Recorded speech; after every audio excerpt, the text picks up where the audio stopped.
Welcome to SVG-TV News and Sports for Wednesday, March 5th, 2014. I am Jennifer Richardson with the details. Conflicting accounts have surfaced from members of the police force and relatives of a Chateaubelair woman who collapsed and later died following a police raid at her home recently. At a press conference today, Commissioner of Police Michael Charles said he was told by members of the Rapid Response Unit, the RRU, that contrary to what is being said, they did offer to transport the 49-year-old Silma Kudu Thomas to the hospital, but members of her family refused the police's assistance. I was also informed that the police transport was readily available, but members of the family stated that they didn't want the lady to go in the police transport, hence she went in a private vehicle. She was taken to the hospital and she subsequently died.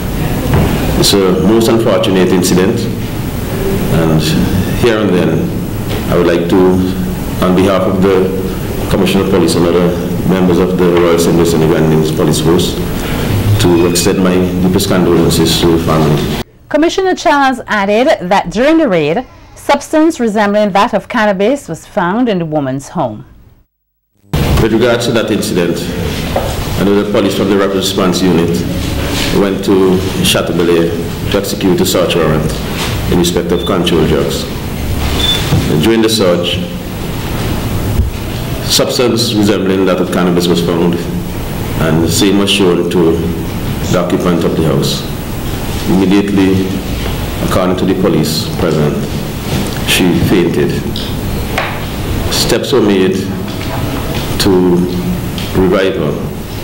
That is, relatives of the lady brought rubbing alcohol, etc., and was rubbing her.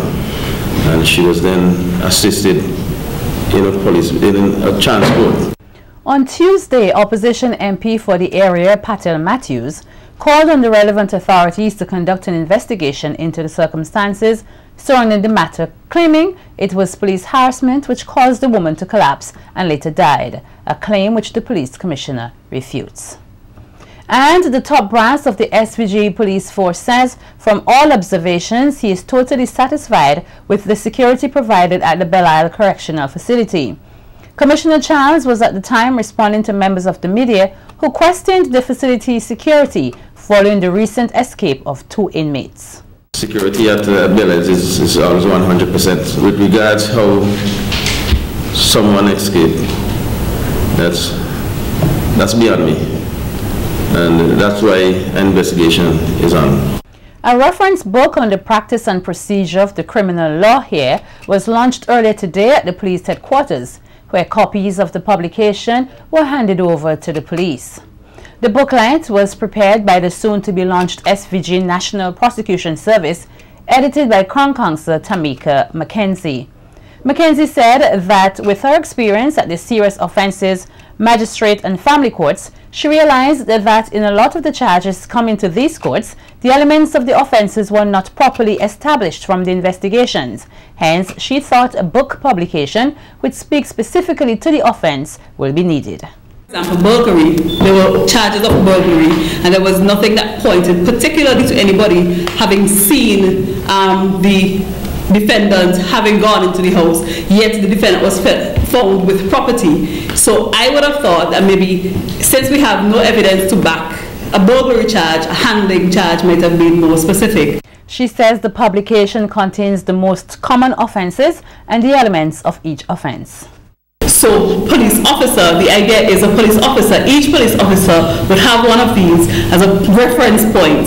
During our studies at university, pursuing our LLB, most of us would have had exposure to what is called nutshells. So this, in essence, is intended to be a police version of the nutshells here for our Royal St. Vincent and Grenadines Police Force, where they can quickly reference, okay, so I see this man has these particular things I pointed out, what can I charge him with? Let's see. Should I charge him with burglary? Should I charge him with aggravated burglary? Is it robbery? Is it theft? So this is intended to point out to the officers briefly which might be the best charge before it is tendered to the Office of Director of Public Prosecutions so that directions can be given to prosecute.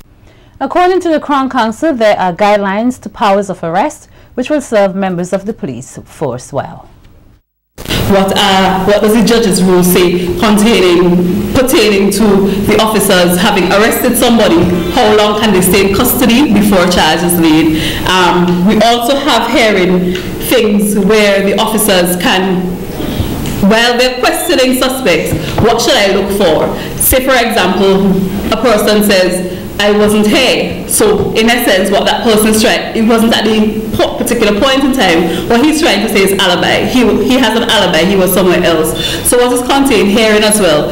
Some of the questions that the police officer can ask that individual to disprove at the same time that he wasn't there. As a guide, okay, let's see, you really were there, so were you there at this particular time? Who else was there? That sort of thing. Meanwhile, Director of Public Prosecution Colin Williams says input was gathered for the publication from various attorneys in the office, which works out well, as they are now seeking to structure the DPP's office in such a way where there will be specialists to deal with certain matters.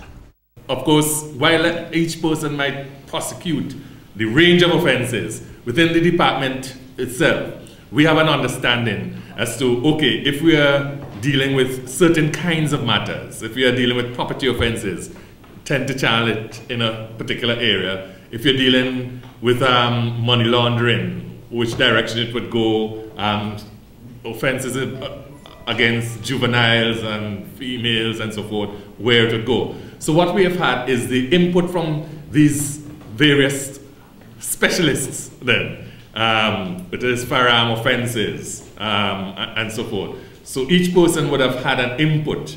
But of course it came to this central point. Police Commissioner Michael Charles thanked the DPP's office for the booklets, which he says will aid police officers as they carry out their duties. And what better place to start than at training school? Because as the good books say, instill the good things in children when they're young, so when they're old they will not depart from it. So while at training and they have these points to prove, they will definitely turn out to be smack-on police officers. I just want to thank the DPP and his team for taking us into consideration and giving us, because in today's world, we need all the help we can get. And this will definitely aid us to solve any kind of crime in St. Vincent and Grenadines, and in order for us to move forward. A new cooperation agreement between the government of St. Vincent and the Grenadines and the government of the Republic of Cuba will be signed this Friday. The signing ceremony takes place at the Cuban Embassy of the Republic of Cuba from 9:30 a.m. The agreement covers the technical assistance which the Republic of Cuba continues to offer to St. Vincent and the Grenadines to improve the healthcare services by sending Cuban health professionals with the aim of strengthening the national health sector. The first health cooperation agreement was signed by both countries on June 19, 2007. Since then, health professionals, including medical doctors and pharmacists, have been serving this country at the Milton Cato Memorial Hospital and the various health districts. There are currently 5 Cuban health professionals serving here in SVG.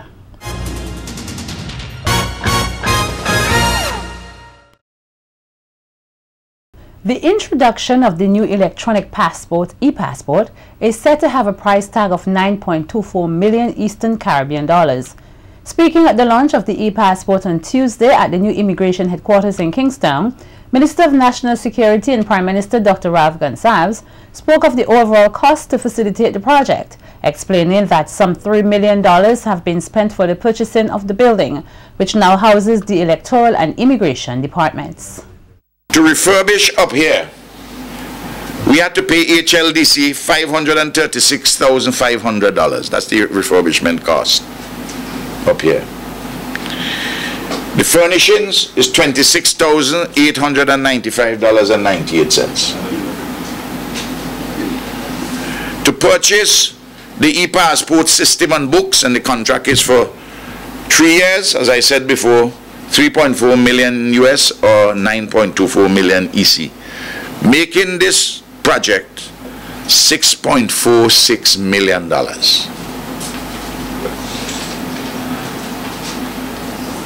This is, if you do it on a, if you take out if you annualize it, if you don't, if you put in the $9 million, is obviously more.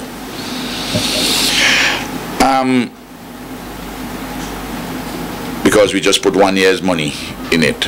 But once you go on for the 3 years, of course, the passport themselves is $9.24 million.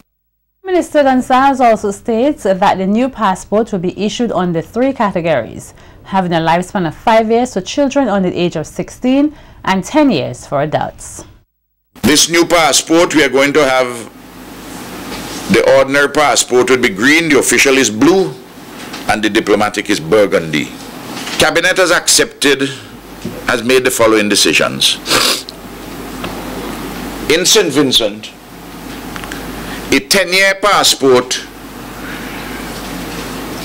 will be $150. Currently, a 5-year passport is $80.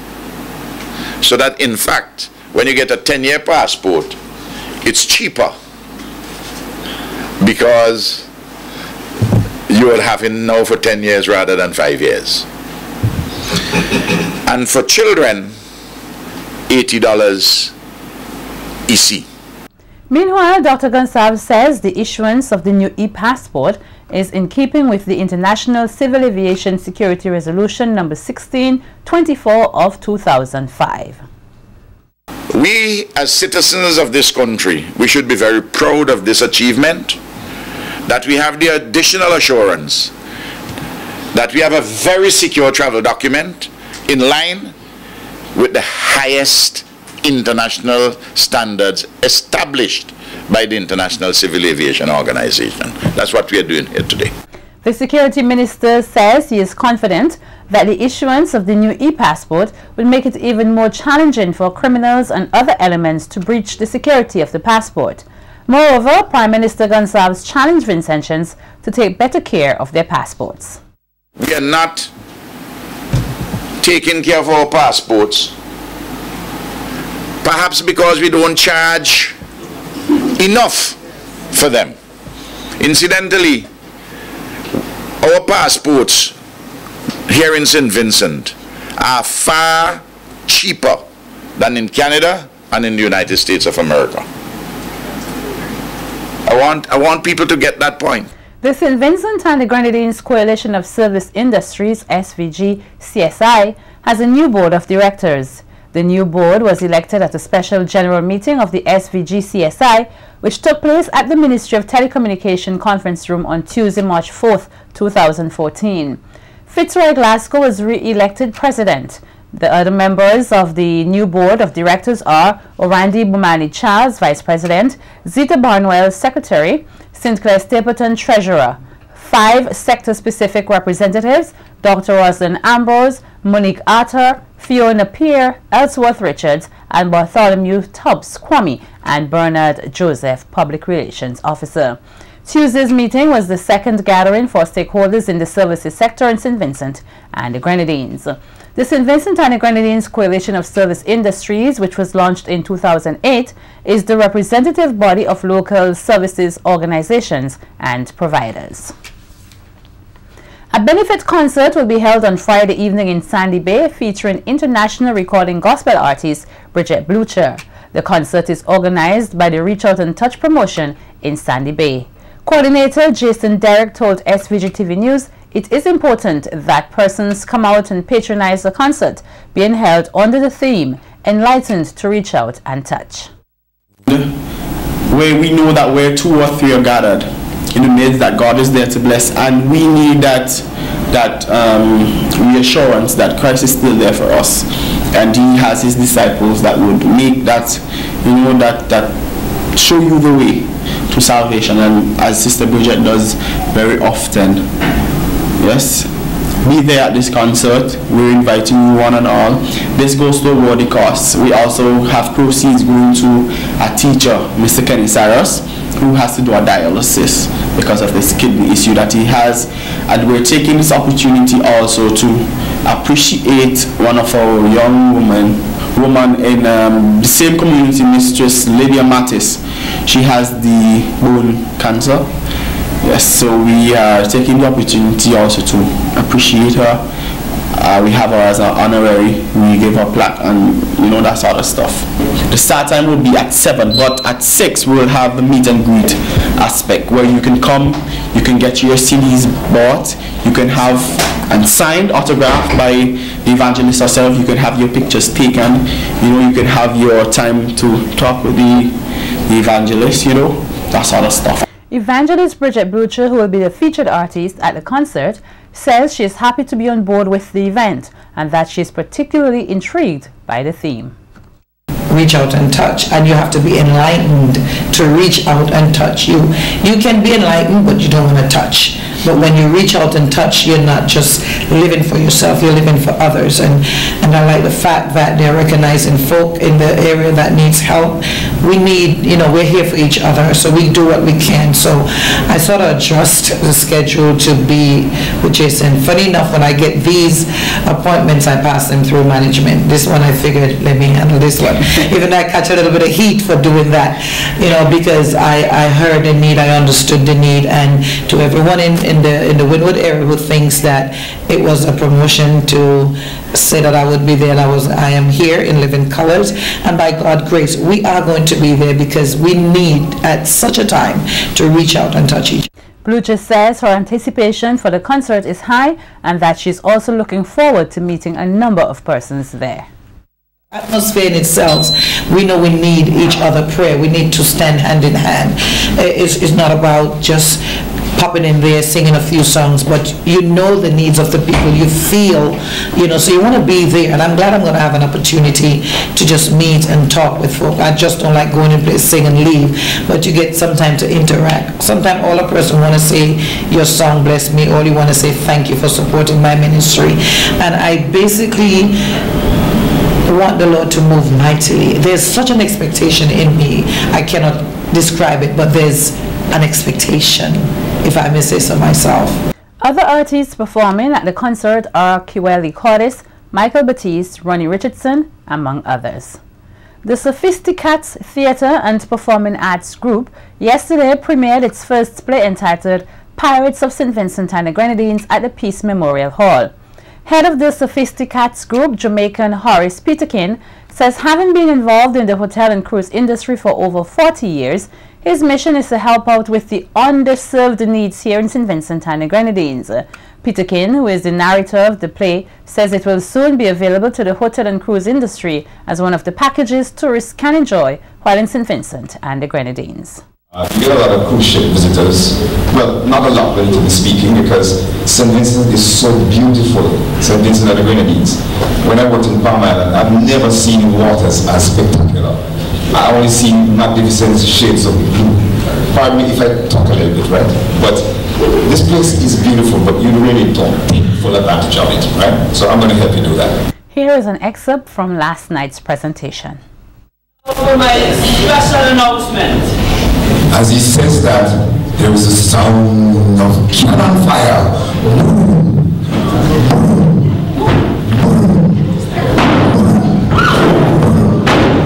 Surprise attack. They're caught completely off guard. Your cannons are not charged. You no longer take the charge.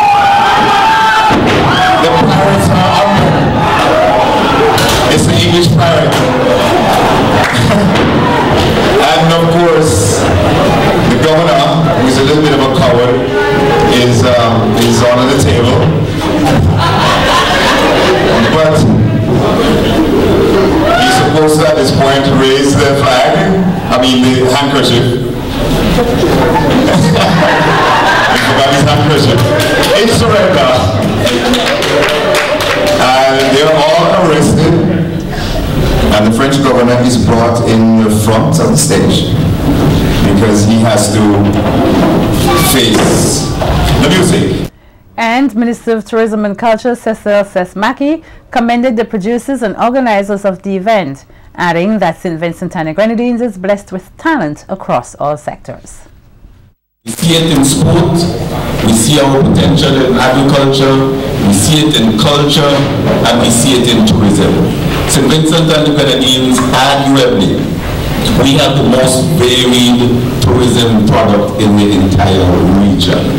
And when you couple that with the cultural talent that we have seen displayed here before us this evening, when you match that with the possibilities and opportunities that are available to our people, when we look at the reality that when we get our performing arts theatre and when we allow this talent to be explained more and more as we prepare ourselves for the opening of our international airport. The Cathedral Church of St. George earlier today held a service at the Kingston Vegetable Market to commence the season of Lent.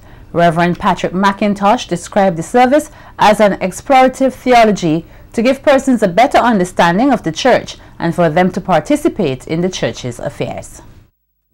It is a way of reaching out, evangelizing, and at the same time to bring people into that awareness of who they are and what they are and what God is to them, where people are gathered at work, selling and receiving, and there is where the church should be, because we are sent into the world to bring others into the saving grace of Almighty God. So we thank God for this moment in time where we can do explorative spirituality for our people and with our people, how they can cope with life as they face the daily tasks in our nation and in God's world.